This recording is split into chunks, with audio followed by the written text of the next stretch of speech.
Hello, everyone, and welcome to Ain't That the Tooth, a podcast by the South Florida District Dental Association, where we take you into the lives of our members and their perspective on all kinds of topics in and out of dentistry. I'm your host, Yolanda Marrero, and today we're excited to welcome author and speaker, Velma Knowles. Hi, Velma. Welcome to the show. Hello, Yolanda. Thank you so much for having me. In full disclosure, I have to say I've sat through two of your presentations, and sitting is not the right word. We've actually had a lot of fun at these things. We've stood up. We've done all kinds of wonderful exercises that really have opened up a lot of conversation. So I'm hoping that that's the way it'll be today.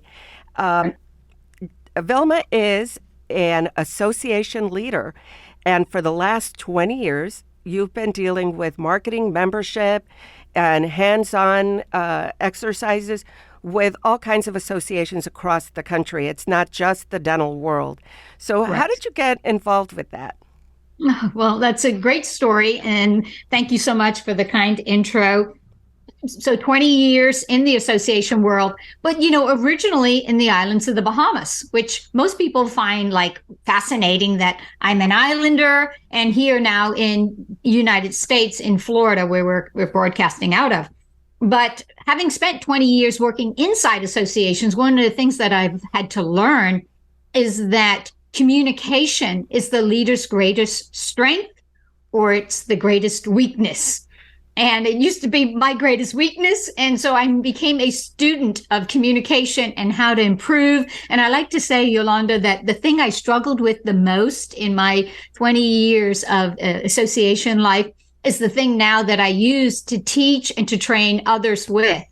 And I know specifically in associations, we are a matrix organization. We have our members, we have our board, we have volunteers, we have our teams inside, and usually we're running on a lean operation.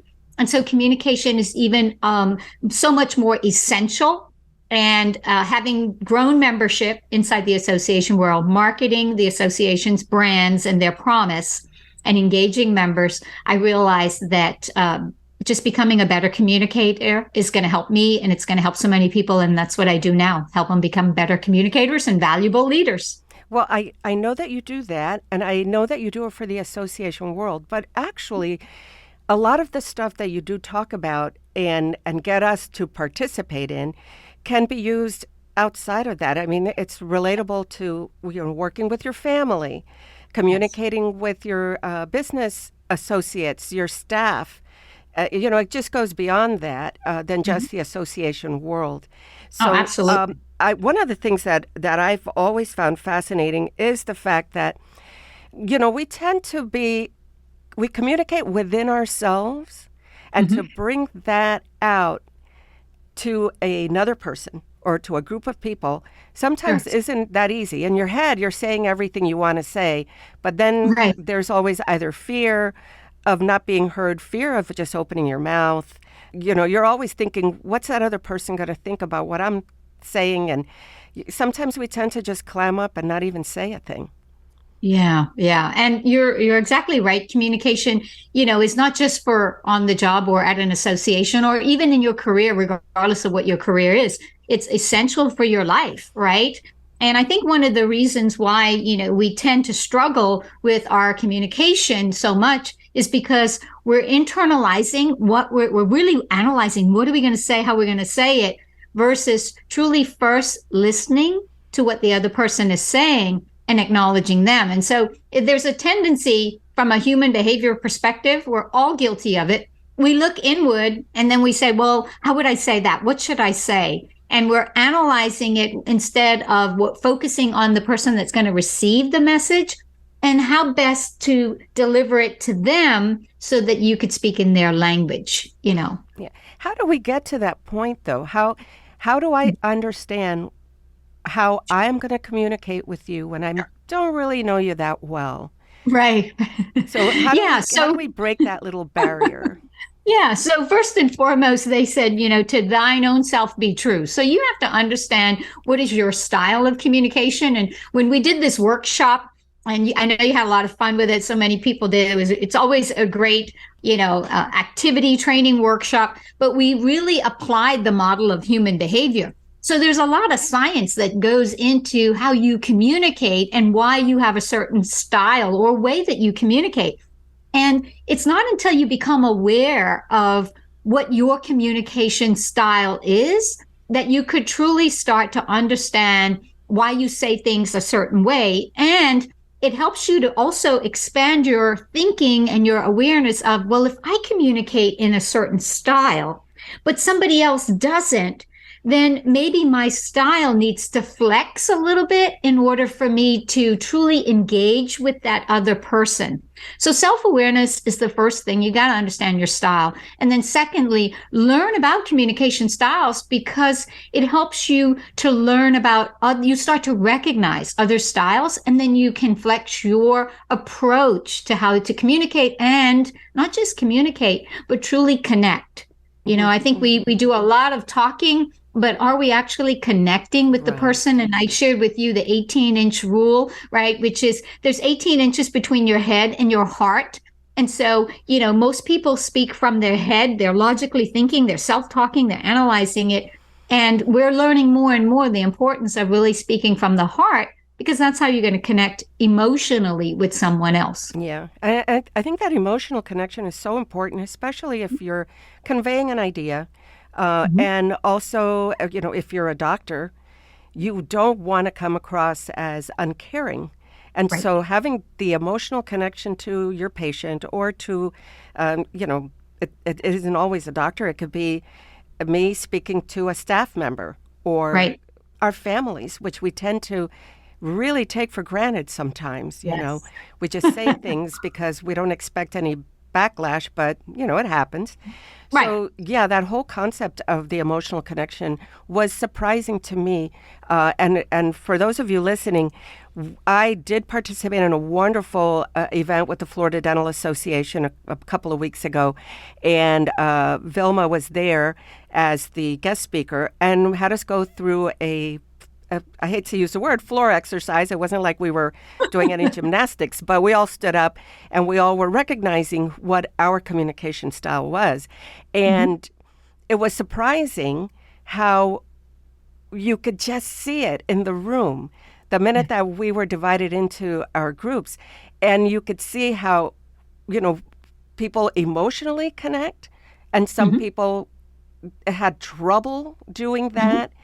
And, it's not going to work the very first time. And you start to analyze yourself and you start to think about things after you go through these exercises. So that to me was surprising, because I never thought about the emotional connection. I just said in my head, I just want you to understand what I'm saying. But it never crossed my mind that an emotional connection also needed to be made to be fully understood. So that was quite enlightening. Right. And you know that it's proven in research that people don't make logical decisions. They make an emotional decision first. Do they feel? You always say, do I feel like I would enjoy going to this particular, event? Do I feel like I want to have this doctor work with me? Do I feel like my family member is hearing me? So it's like we're operating off of this feeling, this emotion. And how do you make me feel by what you say? So emotion is really powerful. It's literally driving action. Emotion. You're putting yourself in action you're taking action. Emotion. You're taking action based upon the emotional side of how you feel. Now, I find it, I'm going to ask a question only, but I feel curious about this. Lately we talk a lot about diversity. And in the room where we did this exercise, there was people from all kinds of backgrounds. And so I know that you've lectured in other countries, Australia, the Bahamas, obviously, because you're from the Bahamas. And, what are there differences between us and our communication styles depending on what country? I mean, sometimes I think, like, depending on where you're from, you may be a little bit more reserved, or you may be a little bit more gregarious and open. So how does that affect when you're trying to do these exercises in other places other than the United States? Yes. And so even within the United States, you've got a diverse group, diverse population, in that room. I mean, I introduced myself and said I was born a Brit. By law, I became a Bahamian, and by choice, I became an American.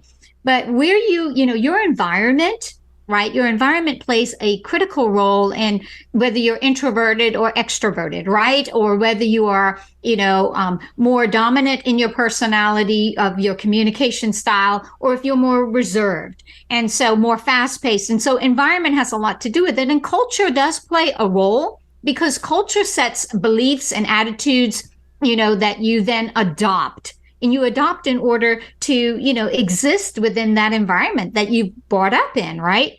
But you know that you could be in the same family and you could be two sisters and have totally different personalities, correct? Yes, yes. Communication is not a personality, it is a behavior. We choose how we behave when we communicate. We choose whether we're going to pause and just think about what we're going to say to someone versus blurting it out. So there's a big difference between your personality, which is very driven by culture, very driven by beliefs and values that you're brought up with your family, versus your behavior, how you choose to behave. And communication is more of behavior, a choice of, am I going to be more outspoken and direct because I believe that that's going to be clear communication?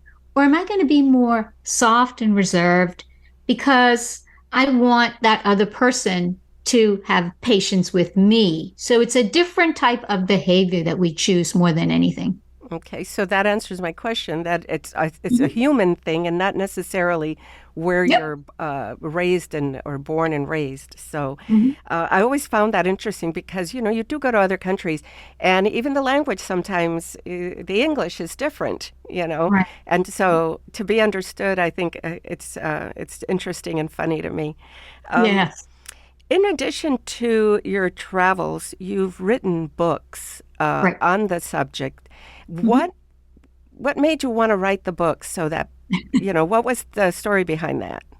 Sure. So the reason that I wanted to write the books was, one, to really understand what I was studying. So it helped me to do a lot more research, and it whenever you want to learn something, well, they say go and study it and then teach it, and then it becomes a part of your makeup. So I truly wanted to help other leaders not struggle with the challenges that I had. And so the first book I wrote, The Valuable Leader, I wrote that book because I wasn't really a good leader early in my career. I was getting a lot of great results and I was getting promoted and I was doing all those things, but I was, leaving a lot of dead bodies behind in the process because I was so focused on the project and not the people. And when I became aware, self-awareness, when I had a good leader take me under his wing and say, you know what, you have a lot of potential, but you're not aware of some of the things that you are doing that is hurting your potential, your career, your opportunity for growth. And so I had to get a lot of training and coaching and become more aware. And that drove me to say, if I can become a better leader, which if I can teach someone how to be a better communicator after, I know how to be a poor communicator, then I want to do that. And the books were one method for me to be able to do that.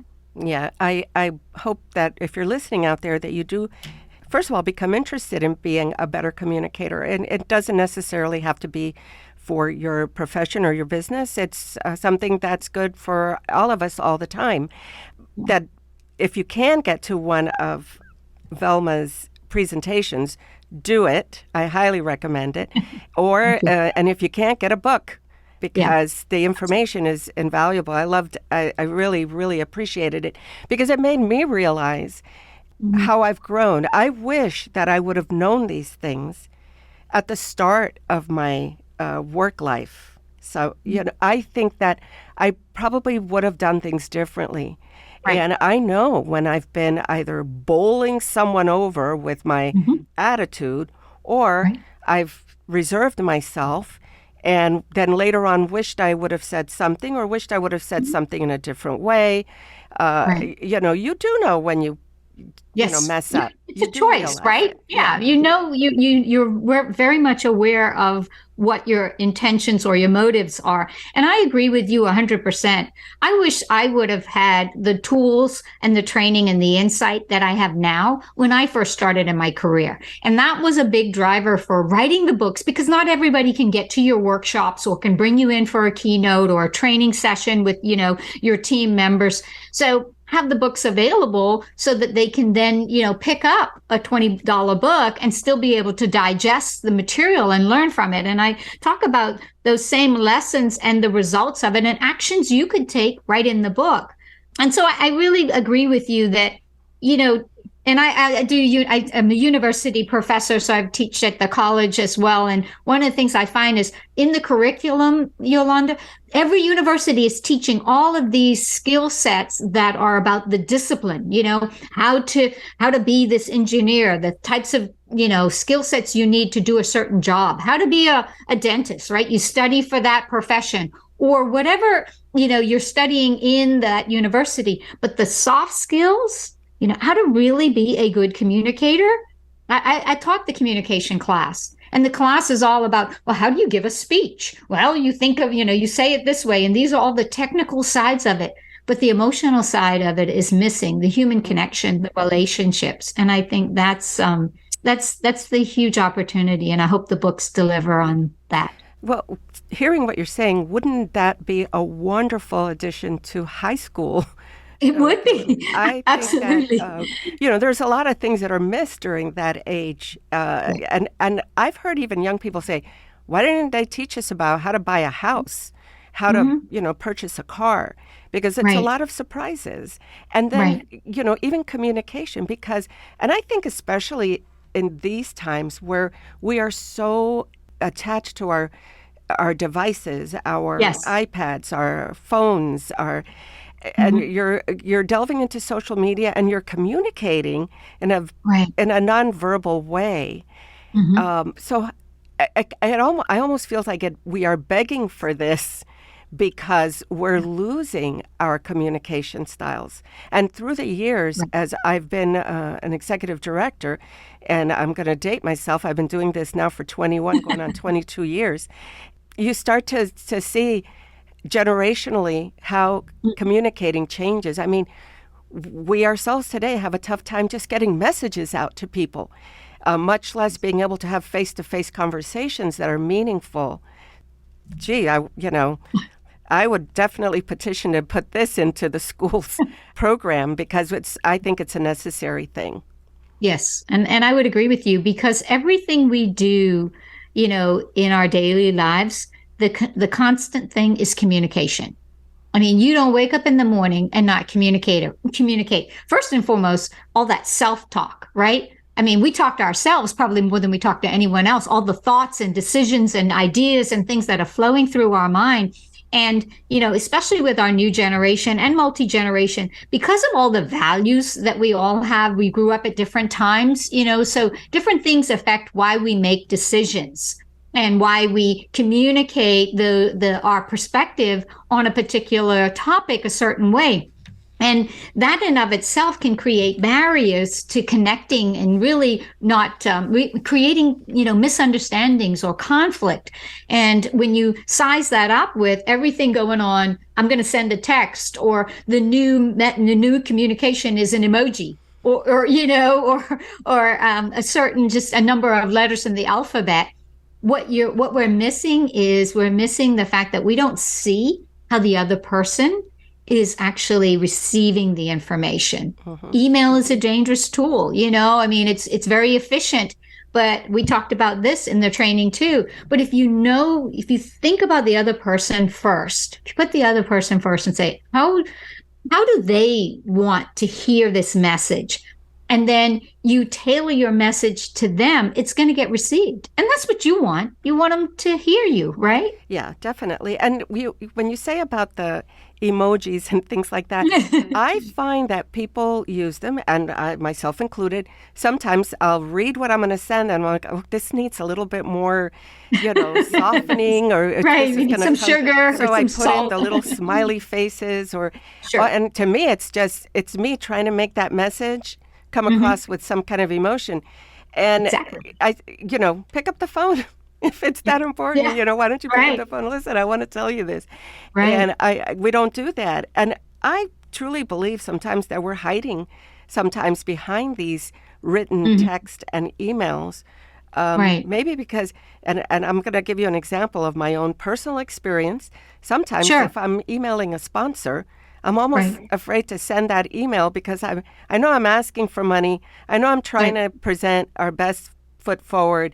And then I hesitate to send it because I feel like, are they going to read it? They're going to just toss it. Are somebody going to call and ask me questions? And it's hard, but it goes. And Yeah. then, I'll sit back here, wringing my hands, hoping and praying somebody will get back to me. So Right. yeah, But maybe picking up a phone. yeah, but it's like that with with any type of initiative, because like in sales, when you're reaching out just to to say hello, to check in with a potential prospect or a past customer. I know for me, the biggest thing or the biggest struggle is I don't want to be rejected. Right? Rejection is a huge reason why people withdraw what they're going to say, or don't take the initiative, or don't speak up in meetings, or even in a family. Sometimes, children may want to do something and they feel like if they suggest it, then their parents may reject them, or a husband and wife, the same type of thing. You withdraw because you don't want to be embarrassed. You don't want to be rejected. Your fear of somebody ostracizing you, and, kind of not including you because you said something that maybe if they got offended by, or they didn't understand. And so, and sometimes we just don't say something because we don't want to look silly. Yeah. We just kind of shut down, and especially in meetings. People tend to, team members, they don't want to be called out or criticized, which is, it's praise in public, critique and give good feedback in private. That's the best practice. Yeah. But it takes someone to be a leader that's aware of their, emotional intelligence, and be able to apply it to know how to do that. Yeah. Which leads us full circle back to the listening part. Yeah. Because you really have to listen, not only with your mind, but with your heart, to really understand what that person is trying to tell you. And to put people at a comfort level where at a meeting, they're not afraid to raise their hand and put a suggestion or a thought or Right. even a negative one. They may not agree with what's being decided. And, Right. you need to have that safe environment to say, I'm not agreeing with that, and not Right. worry about being ridiculed or sounding silly. Sure. And just, even self acceptance of the fact that you don't have to have the right answers. You don't have to have all the answers. You could have an idea and it's half baked, and it's okay. It's an idea, but present it that way and say, it's just an idea. What do you guys think? And then collectively, you come together. And I always like to say, I don't have all the answers. I might have studied it and, trained folks and speak and even coach, but I don't have all the answers. But I know all the answers are in the room, because collective thinking is what's going to, elevate everything. And I think it's just having that, that understanding within yourself that don't put all that pressure. If you don't, just share your idea and share it saying, have you guys thought of this? Or what do you think of this? Or, I haven't completely baked this out, but I was thinking. And you position it in a way that it's opening up for dialogue. Right. You mentioned that whole feeling of rejection. And I think, again, that's something that keeps us from opening up. And I don't know if we touched upon this, but how can I make you feel that you're going to say something and I'm not going to reject it? How Yeah. from my point of view, from my side, and I've done this. An idea has come floating up, and I've been like cavalier about it. And I didn't reject it, but I didn't really give it attention. Right. Mm. Fixing that, I think, and I think people don't mean to do it, but it happens. Right. Right. Yeah. And I think you make a very valid point. Being approachable, coming across approachable, so people feel like, well, I could go in there and I could talk to Yolanda. She's going to listen to me. I think the first thing is when someone is coming to you with an idea, if you personally know you don't have the time, then it be better to say, you know what, I want to give you my undivided attention because I really value what you have to say. I'm under a tight deadline. Can we schedule time for this? Or if you can, stop what you're doing, say, you know what? I can put this on pause, but you make a conscious decision. People will respect you more if you give them the choice to say, you're that important to me. I can pause this and give you my undivided attention versus let me write. I just, go ahead and say what you got to say. I got to send this email out while you're, talking to me, right? Trying to multitask. Or, you turn around and you say, if what you're going to say is so important, let's schedule time for that because I want to have that focus on what I want to be present in the present. Give people the gift of, give people a present, right? A present by being present. Give them the gift of being present by giving them a present of your time. Yeah. And I think that that's something that in business owners, and which we know dentists, a lot of dentists are business owners. Right. It's important for them to do that when a staff person comes to you. I don't think people will come to you just because they're constantly wanting your attention. I think that people do come to you because they have a concern. And it could be anything. Right. It could be concerning a patient. It could be concerning the lunch hour, but it's a concern and it's something that can be addressed. So exactly. Yeah. And we hire employees, but then the whole person shows up. And I think that that's one thing that's becoming more and more apparent. And it goes back to your point about communication is a valuable asset, regardless of on the job or at home, because you might have a role in a career, but you're still the whole person that shows up. You don't just show up and it's your professional self. If you got a kid that's sick, it's on your mind, right? If you had a breakdown in your car and you were racing to get to work and you've got all of that, it's there. If you got bad test results come, and you have health issues, it's you're showing up with all of that. And I think that's why we talked about empathy in our training session. We talked about empathy being such an important, attribute for all of us to understand. And in the last several years going through the pandemic, it's really made this even more and more of a critical, quality that we should all strive for. I've noticed that in particular, when you talk about empathy and you talk about the whole person coming through, even the hiring lately is something where we no longer really have these face-to-face interviews. I mean, You're lucky if you get a Zoom interview and you get some sense of that person. But I have found that face-to-face where you can actually see body language, you can actually see have a much more spontaneous conversation. Right. It's kind of missing. And how could we bring that forth? For instance, you and I are having a Zoom conversation. And, yes, I'm a parrot, so it's pretty easy for me to be blah, blah, blah, talking all the time. But that's not necessarily so for some people. And even this type of scenario is on top of the fact that you have to do it via Zoom. Now you're even more focused on who you're talking to. So how do we overcome that hurdle of communication? Yeah. Oh, I mean, what a great challenge you put out here. The benefit of Zoom is exactly where you're talking about body language, because we know that majority, over 50% of what we say is through our body language. And, want to try it out? Do the silent treatment, right? Say nothing. Say no, have no words come out of your mouth, no tone of voice. Just go silent on someone. And they're going to say, you're saying something. You're communicating something to me. Why are you, a certain way? And, we're all guilty of the silent treatment. Some of us are better at it than others.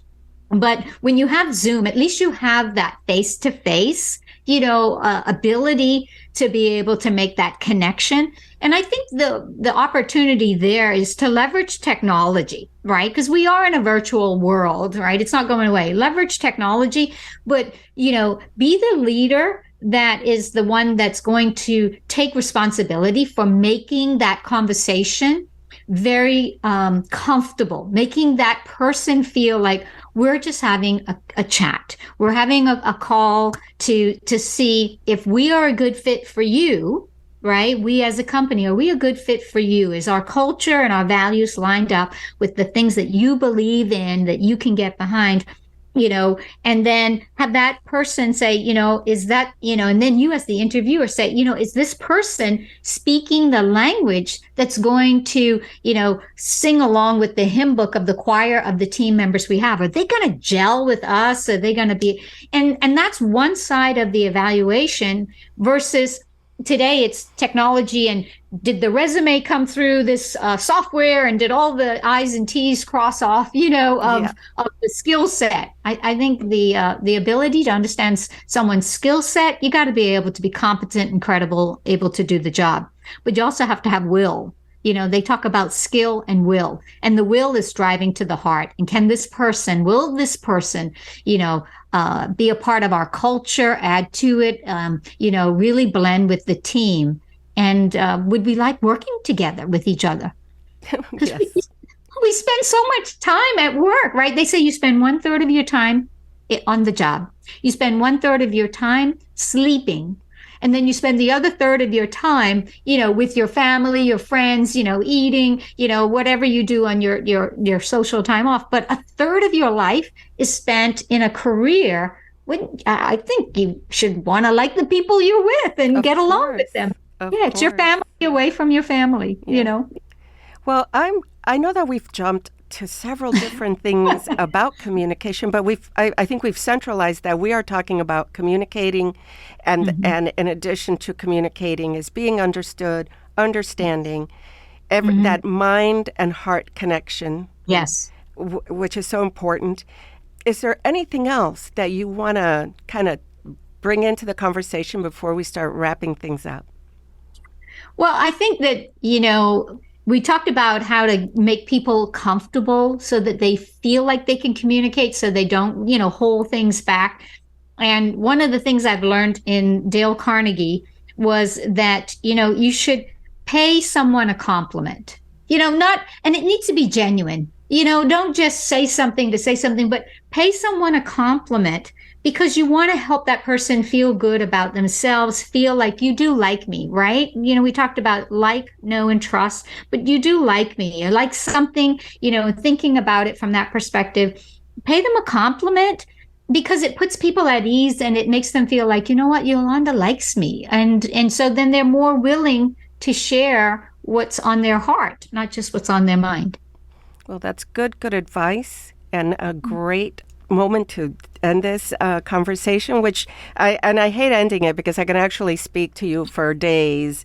There's a million questions that always pop up with everything and topic that we bring up. But Yes. maybe we can get you to come back. And if you're listening out there, I really hope that you get a chance to get into a Velma Knowles lecture, a keynote. It's very entertaining, but very eye-opening, very mind-opening, and very heart-opening. I enjoyed it, and I'm so glad you gave us a little bit of time today. Oh, it was my pleasure, Yolanda. I've always enjoyed you. And when we did the leadership experience, we had people laughing to crying. Oh, yeah. But but it was really a great connection. And I think that's why, I came back and did the workshop on communication. And now you've got me here sharing with your listeners. So thank you for this opportunity. Well, you're very welcome. And again, we welcome you back anytime. It was really, there's so many other things you just mentioned that leadership program that we went through. And you're right. You put us through our paces, but it opened up our minds and it definitely opened up our thoughts to each other. And Yes. we learned so much that day. Yes. Not that we shared the deepest, darkest secrets, but we did share our deepest characteristics and emotions, which I thought were Again, a whole other topic that we can go into. Right. But thank you so much. Thank you for listening. Remember, we want to hear from you. Please email us at admin@sfdda.org. You might be the lucky listener to get one of our Ain't That the Tooth coffee mugs. Ain't That the Tooth is a production of the South Florida District Dental Association and directed and edited by Victoria Marrero. Our theme music was written and performed by our own Dr. Richard Muffson. We'd also like to thank our sponsors, Bank of America Practice Solutions, Service Tree, CareStream, Hyosyn, Florida Dental Association, and Florida Dental Association Services for making this production possible.